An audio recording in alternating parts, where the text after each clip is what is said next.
মালতীদি তার টোল খাওয়া গালে আরও টোল ফেলে চাপা হাসি হেসে বলে, নতুন বউয়ের অনারে পিকনিক করছিস?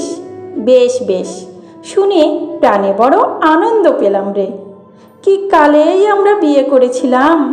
তা যাক, আমাদেরও যেতে বলছিস? মানে তোদের জামাইবাবুকেও? মালতীর মামাতো ভাই সমীর, সে এ প্রশ্নে প্রায় রেগে উঠে প্রতি প্রশ্ন করে, না তো কি জামাইবাবুকে বাদ দিয়ে তোমায় একা? সমীর সবেমাত্র বিয়ে করেছে, অতএব তাকে এখন উদার মুক্তহস্ত আর বিশ্বপ্রেমী হতে হয়েছে। তুতো টুতো মিলিয়ে যেসব গাদা গাদা বোন আর বৌদির সম্পর্কে এ যাবৎ উৎসাহের কোনো চিহ্ন দেখা যায়নি, সমীরের তাদের সবাইকে জুটিয়ে নিয়ে বিয়ের অষ্টমঙ্গলার মধ্যেই মহোৎসাহে দুদিন সিনেমা আর একদিন মুক্তাঙ্গনে থিয়েটার দেখানো হয়ে গেছে। আবার এখন এই পিকনিকের তোড়জোড়। পিকনিক তো আরও ব্যাপক ব্যাপার, কিন্তু সে ঝুঁকি সমীর স্বেচ্ছাই মাথায় নিয়েছে এবং কন্যাদায়ের মতোই এ বাড়ি ও বাড়ি নেমন্তন্ন করে বেড়াচ্ছে।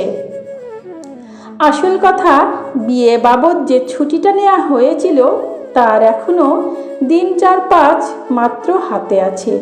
এতে মধুচন্দ্র যাপনে যাওয়ার প্রশ্ন ওঠে না, অথচ একটা কিছু না করলেও মন উঠছে না। ছুটিটা বরবাদ যাবে কেন? তার শেষ মিনিটটি পর্যন্ত নিংড়ে নিংড়ে সুখের সুধাবিন্দু আহরণ করে নিতে হবে না? অবশ্য সে আহরণের আরও অনেক বেশি রিফাইন্ড পদ্ধতি ছিল, আছে, কিন্তু সমীরদের জন্যে ছিল না, নেই। সমীরদের বাড়ি এমন নয় যে সেই রিফাইন্ড পদ্ধতিকে সমর্থন করবে। ওদের পরিবার এখনও বিগত যুগের নীতিতে বিশ্বাসী। পারিবারিক কোনো ব্যাপারে সমবেত সঙ্গীতের তান না ওড়ালে ওরা আহত হয়। তাই সমীরকে পিস্তুত দিদির দরবারেও এসে আবেদন জানাতে হচ্ছে। আবেদন আর কিছু না, আমাদের আনন্দে যোগ দিয়ে আমাদের বাধিত করো। অবশ্য মালতীদি সম্পর্কে সমীরের মনোভাব দায় সারা নয়, বরং রীতিমতো উচ্চ। আসার আগে নতুন বউকে সে বিশদ বুঝিয়েও এনেছে মালতীদি। ওহ, একাই 1000, যা জমাতে পারে দারুণ, তেমনি করিতকর্মা। মালতীদি গেলে একাই পিকনিকের সব কিছু ম্যানেজ করে ফেলতে পারবে। আর যা সাংঘাতিক ভালো রান্না না মালতীদির, বলে বোঝানো যায় না। নতুন বউ এই উচ্ছ্বাসকে কি চোখে দেখত কে জানে, তবে মালতীদির বয়সটা জেনে ফেলে বোধহয় নিশ্চিন্ত আছে। সমীরের থেকে অন্তত বছর 10 বড় মালতীদি। পিকনিকে গিয়ে একাই সব কিছু ম্যানেজ করতে পারে এমন একজন বয়স্কা মহিলা সুবিধেজনক। অন্যদিকেও মহিলাটিকে সুবিধের খাতায় বসানো চলে। আরও যেসব দাদা বৌদি দিদি জামাইবাবু শালি শালিপতি বা শ্যালক শ্যালকপত্নীর সঙ্গ প্রার্থনা করা হয়েছে, সকলেরই সঙ্গে কিছু না কিছু সাঙ্গপাঙ্গ আছে যারা পিকনিক পার্টির দল বৃদ্ধি করতে যাবে। মালতীদির কোনো সৈন্যবাহিনী নেই, ওরা মাত্র 2জন। তা ওই 2জনের মধ্যেও আবার একজনকে বাদ দেওয়ার কথা বলছে মালতীদি। পাগল নাকি? সেই জনটি কি ফেলনা? জামাইবাবুর গুণী কি কম? জামাইবাবু দাবায় উস্তাদ, তাসে পটু, আড্ডায় 1 নম্বর, তার উপর আবার হাত দেখতে জানে, ম্যাজিক দেখাতে পারে। এসব গুণ মজলিসের পক্ষে আদর্শ গুণ। অতএব সমীরকে বলতেই হয়, পাগল নাকি? মালতী তার স্পেশাল হাসি হেসে বলে, পাগল নাকি? তোর জামাইবাবুর সঙ্গে ঘর করতে করতে শুধু পাগল কেন, বদ্ধ উন্মাদ হয়ে বসে আছি। সে কথা যাক, ভাবনা তোদের নিয়ে। নতুন বউ নিয়ে আমোদ আহ্লাদ করতে যাচ্ছিস, তাই বলা। তোদের জামাইবাবু পুরো পার্টিটাকেই না পাগল করে ছাড়ে। একালের নতুন বউরা সেকালের মুখে তালা চাবি আটা নতুন বউ নয়। সমীরের নতুন বউ সুরঙ্গমা মৃদু হেসে বলে, বড্ড বেশি গৌরবদান করা হচ্ছে না মালতীদি? মালতী চাপা কৌতুকের হাসি হেসে বলে, বেশি? আচ্ছা ঠিক আছে, নিয়ে যাও, বুঝবে ঠেলা। বাজে কথা রাখো মালতীদি, সমীর বলে ওঠে। সব সময় তুমি জামাইবাবুর নিন্দে করো কেন বলো তো? আজ রবিবার। সুধাকর বারান্দায় বসে খবরের কাগজ উল্টাচ্ছিল। সমীরদের আসতে দেখে এ ঘরে এসে বসছিল। মালতী তাকে ভাগিয়েছে ঘর থেকে, বলেছে কাগজ পড়ছিলে পড়োগে না। শহরে কটা রাহাজানি, কটা ছিনতাই, কটা নারীহরণ হচ্ছে দৈনিক, তার হিসেব রাখোগে। আমরা ভাই বোনে দুটো মনের প্রাণের কথা কইব। সমীর হইচই করেছিল। মালতী বলেছিল, ঠিক আছে বাবা, কুটুম নয় যে অপমানের জ্বালায় চলে যাবে। আর সুধাকর হেসে হেসে বলেছিল, চিন্তার কারণ নেই শালাবাবু, ঘরের বাইরে থেকেও মন প্রাণ কান সব তোমাদের কাছেই রইল। এখন বলে উঠল, ওহে শ্যালক, পারবে পারবে, বুঝতে পারবে, এরপর থেকে পারবে। এর নাম কি জানো?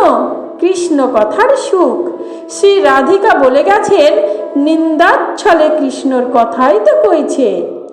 মালতী একবার কটাক্ষে ওদিকে তাকিয়ে বলে ওঠে, থাক থাক, শাক দিয়ে আর কদিন মাছ ঢাকবে? সমীর, তোর নতুন বউয়ের সামনে ফাঁস করে দেব নাকি কথাটা?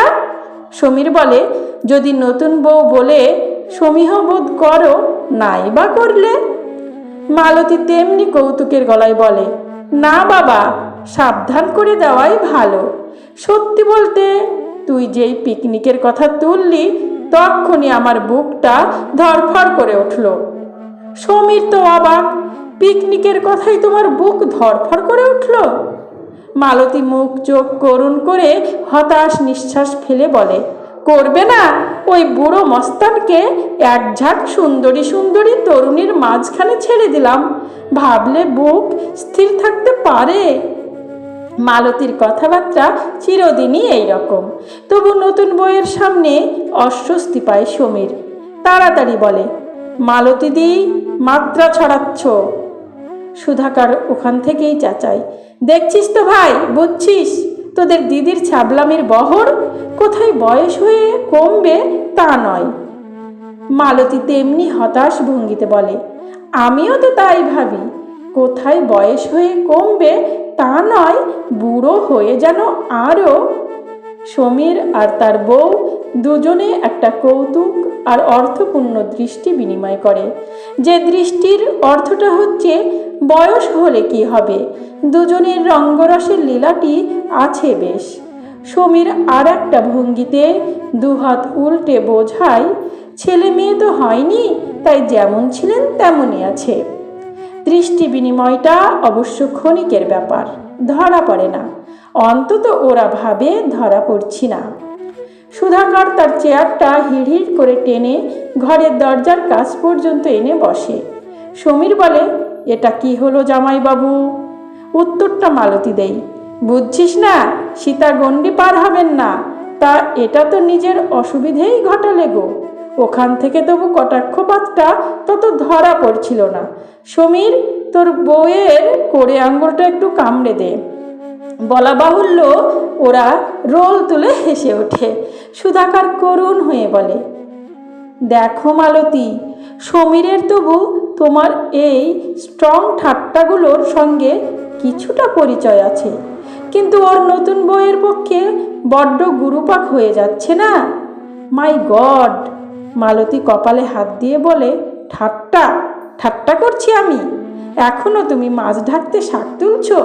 নতুন বউটাকে অবহিত করিয়ে দেবার জন্যই তো আমার এত কথার অবতারণা। তুই তো জামাইবাবুকে দরাজ নেমন্তন্ন করে বসলি। বেচারা ইনোসেন্ট মেয়েটা পিকনিকের হইচইয়ের মধ্যে নিশ্চিন্তি হয়ে ঘুরে বেড়ালো, অথবা হয়তো বিজ্ঞসিজ্ঞ নন্দায়ের হাতে নির্ভয়ে পানের খিলি এগিয়ে দিতে এলো। তারপর ভবিতব্যে কি ঘটবে জানে না তো। মালতীদি সত্যি একটু অধিক স্ট্রং হয়ে যাচ্ছে। সমীর প্রসঙ্গ পাল্টাতে বলে, তুমি বরং আমাদের চা আনো, আমরা ততক্ষণে জামাইবাবুর কাছে হাত দেখাই। হাত দেখতে জানেন উনি? নতুন বউ সুরঙ্গমা নতুন বত্য বিসর্জন দিয়ে হুট করে হাতটা বাড়িয়ে ধরে। আমারটা আগে দেখুন। মালতী খাট থেকে উঠে দাঁড়িয়েছিল, বোধ করি চায়ের জন্যই, আবার ধপ করে বসে পড়ে, বলে, না, এই সমীরটা যে এত হাদা তা জানতাম না। তুই সত্যি বিশ্বাস করিস ও হাত দেখতে জানে? জানে না বা কত দেখেছেন? মিলেছে? তা অনেক সময় মিলেছে তো। মালতী সমীরের মাথাটা নেড়ে দিয়ে বলে, ছাই মিলেছে, সব 420 ব্যাপার। আসলে হাত দেখতে জানি বললে হাতের মধ্যে অনেক কোমল করপল্লব এসে ধরা দেবেই। নিরীক্ষণ করে দেখতে বেশ কিছুক্ষণ নিপীড়ন চালানো যায়। না মালতীদি, তুমি উঠালে। সমীর হাসতে থাকে। সত্যিই তোমার মুখ দিন দিন বেশি আলগা হয়ে যাচ্ছে মালতী। এমন একটা গভীর দুঃখের ভঙ্গিতে নিঃশ্বাস ফেলে বলে, অনেক দুঃখেই যাচ্ছে রে, যে আবার এক দফা হাসির রোল না উঠে যায় না। সুধাকর উদাস গম্ভীরভাবে বলে, শালাবাবু, তোমার বউয়ের মানসিক স্বাস্থ্যটি ভালোই বলতে হবে। এত গুরুপাক বস্তুগুলো পাক করে ফেলেছে দেখছি। কিন্তু ভাই, তোমাদের এই লিস্ট থেকে এই নরপিশাচ পাষণ্ডের নামটা বাদ দাও। আমি বরং সেদিন একা বাড়ি বসে নিশ্চিন্ত মনে ভাগবত পাঠ করব। ঈদের ছুটি আছে তো পরশু। ভাগবত পাঠ? নতুন বউ রুমাল মুখে দিয়ে হাসি চাপতে কেসে ওঠে। তারপর কষ্টে কথা বলে, মালতীদি, আপনি না কি যে সাংঘাতিক, সারাক্ষণ আপনি ওকে এইভাবে জ্বালান। সুধাকর তো ততক্ষণে নতুন বইয়ের হাতটা দেখবার জন্য বাগিয়ে ধরেছে। নিরীক্ষণ করতে করতে বলে, দেখো ভাই দেখো, তবে শিখিস না। মালতীদির চিরকাল দেখা আছে, এই লোকটাকে চটিয়ে দিয়ে কিছু লাভ করতে পারে না। ও স্রেফ পিঠে কুলো আর কানে তুলোর নীতিতে আশ্রয়। মালতী তাই হাতছাড়া গলায় বলে, আহা, ছুটির দিন একা বাড়িতে বসে ভাগবত পাঠ করবে, এমন দিনও হবে? হে মা কালী, তোমায় হরির লুট দেব, লোকটার যেন সত্যি সে সুমতি হয়। সুরঙ্গমার ভারী ভালো লেগে যায় সমীরের এই দিদি জামাইবাবুকে। জীবনকে এরা সিরিয়াস করে তোলেননি। দুজনেই সমান হাসি খুশি। দুই জুটিতে মিলে দিব্যে একখানি কৌতুক অভিনয় করে চলেছেন। এরা পিকনিকে গেলে খুব জমাবেন। মুখে বলে, কই বলুন, কি দেখছেন? সুধাকর খুব গম্ভীর মুখে বলে, দেখছি কিছুদিন আগে একটা নিশ্চিত বিয়ের যোগ ছিল, সম্প্রতি সেটা কেটে গেছে, আর তো কই সে যোগ দেখছি না। সমীর গলা ছেড়ে হেসে ওঠে। বউ লুটুপুটি খাচ্ছে। নিত্যবাসরে বোধহয় মালতীর ইশারায় নির্দেশে চাকর চায়ের ট্রে এনে নামায়। মালতী পেয়ালায় চা ঢালতে ঢালতে বলে, তাহলে সমীর, আমরা যাচ্ছি তোদের দলে। নিশ্চয়, অবশ্যই অবশ্যই। মালতী ওদের দিকে চা এগিয়ে দিয়ে ভরসার মধ্যে খোলা মাঠ ঘাট আর দিনের বেলা আলো ফিউজের ভয়টা নেই। সমীর অবাক হয়ে বলে, আলো ফিউজ মানে? মালতী কৌতুকে চোখ নামিয়ে বলে, কি গো, বলে দেব নাকি মানেটা? সুধাকর চশমার মধ্যে থেকে একবার স্ত্রীর মুখটা দেখে নেয়। না, সেখানে হিংস্রতার কোনো আভাস নেই, শুধুই কৌতুকে ফেটে পড়া ভাব। তবু সুধাকর দারুণ অস্বস্তি বোধ করে। মালতী আজ ভেবেছে কি? তবু সুধাকর তো ওই কৌতুক অভিনয়ের জুটির একজন। তাই সুধাকর বৈরাগী বৈরাগী মুখ করে বলে, বলো, গল্প তো তোমার মুখে মুখে, দে ভাই সমীর, তোর দিদির গল্প বানাবার এই অসামান্য প্রতিভাটি এই হতভাগ্যের সঙ্গে চালাকি করে করেই মাঠে মারা গেল। লিখলে একটা নামকরা লেখিকা হতে পারত। তা হয়তো পারতাম। মালতী ওদের দিকে সন্দেশ আর সিঙ্গাড়ার প্লেট সরিয়ে দিয়ে নিজের বড় মাপের পেয়ালাটা নিয়ে গুছিয়ে বসে বলে, হলে প্লেটের অভাব হতো না। তা শোনো, একটা গল্পই বলি। সমীর, তোর তো কি একটা কাগজের সঙ্গে জানাশোনা আছে, বলিস তো লিখি, ছাপিয়ে দিস।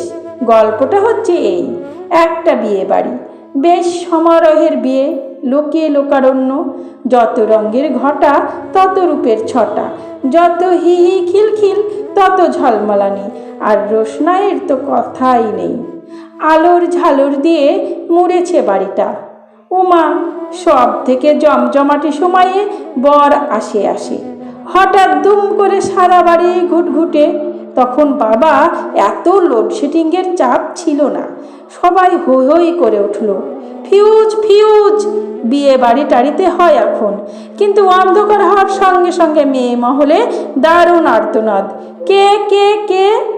এদিকে কর্তারা ওদিকে কর্ণপাত না করে ডাক হাঁক লাগিয়েছেন, ঘর সামলাও, ভাড়ার সামলাও, মেয়েরা গহনা সামলাও, মিষ্টির ঘরের চাবি কার কাছে, কোণের কাছে কে আছে। ওদিকে কে যেন পুলিশ পুলিশ রব তুলে চেঁচাতে লেগে গেছে। তার মধ্যেই কোনো একটা ছেলে একটু ফিউজ জোগাড় করে মেন সুইচে হাত দিয়ে অবাক, সুইচটাকে অফ করে দিয়েছে। এই রমরমা সময়ে কিনা হঠাৎ মেন সুইচ অফ। গল্পের বাকি অংশটা অনুমানে বোঝ। সমীরও হতবাক, এর আবার বাকি অংশই বাকি, অনুমানই বাকি। কেউ মজা দেখতে অফ করে দিয়েছিল। মালতী গল্পের ফাঁকে ফাঁকে চায়ের পেয়ালা শেষ করে ফেলেছে। এখন সেটা ঠুকে নামিয়ে রেখে বলে, না, এই অবোধ বালকটাকে নিয়ে কিছু করার নেই। বাকি অংশটা বুঝবে এই বউটা। কিরে, বুঝবি না? সুরঙ্গমা মুখ নিচু করে হাসে। মালতী গম্ভীর গলায় বলে, বলি অবোধ বালক, সেই তরুণীকুলের আর্তনাদ বুঝি তোর কানে প্রবেশ করলো না? করবে কেন, পুরুষ যে। যাক, বউটা বুঝেছে। কিন্তু কি বলবো, একটাও মেয়ে বইয়ের মুখ থেকে আদায় করা গেল না।